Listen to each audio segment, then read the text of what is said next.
एक बार की बात है, एक गांव में नेहा नाम की एक लड़की अपनी माँ के साथ रहती थी। बचपन में उसके पिताजी एक कार एक्सीडेंट में गुजर गए थे। नेहा की माँ जंगल से फल लकड़ी इकट्ठा करती थी, उन्हें बेचकर थोड़ा बहुत पैसा आ जाता, उनसे ही उनका गुजारा चल रहा था।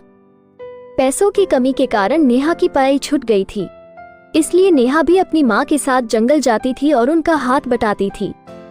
एक दिन नेहा के माँ की तबीयत खराब हो गई। माँ ने नेहा को कहा, नेहा बेटी, मेरी तबीयत बहुत खराब है, मैंने थोड़े पैसे रखे हैं, उन्हें लेकर तुम मेरे लिए कुछ दवाइयाँ ले आओ।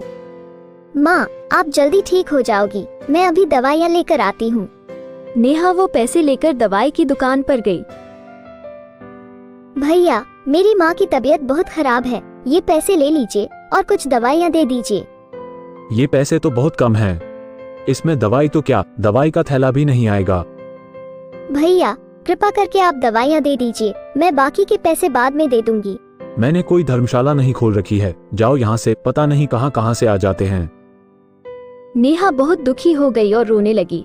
नेहा दुखी मन से घर वापस जा रही थी, तभी उसे रास्ते में एक बूढ़ी भिखारीन मिली। बेटी, मैंने कई दिनों से कुछ नहीं खाया है, दया करके मुझे कुछ दे दो बेटी। अम्मा, मेरे पास खाने के लिए तो कुछ नहीं है, आप ये पैसे ही रख लीजिए। नेहा को भिखारीन पर तरस आ गया और उसने वो पैसे भिखारीन को दे दिए।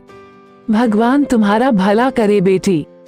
नेहा की आंखों में आंसू देखकर भिखारीन बोली, क्या हुआ बेटी, तुम्हारी आंखों में ये आंसू कैसी? अम्मा, मेरी माँ बहुत बीमार है, मेरे पास उनकी दवाई के लिए पर्याप्त पैसे नहीं है, अब मैं क्या करूँ? तुम बहुत दयालु और सच्ची लड़की हो, तुम चिंता मत करो बेटी, तुम ये बीज ले लो। यह कोई मामूली बीज नहीं है, यह एक जादुई बीज है, इसे ले जाकर अपने आंगन में बो देना, कुछ ही समय में एक पेड़ उग जाएगा, उस पेड़ पर पैसे उगे होंगे, जितने जरूरत हो उतने ही पैसे लेना, लालच मत करना, और याद रहे उस पेड़ से केवल तुम ही पैसे तोड़ना, अगर कोई दूसरा पैसे तोड़ने की कोशिश करेगा तो उसके साथ बहुत बुरा होगा। ये बोलकर वो भिखारीन गायब सी हो गई।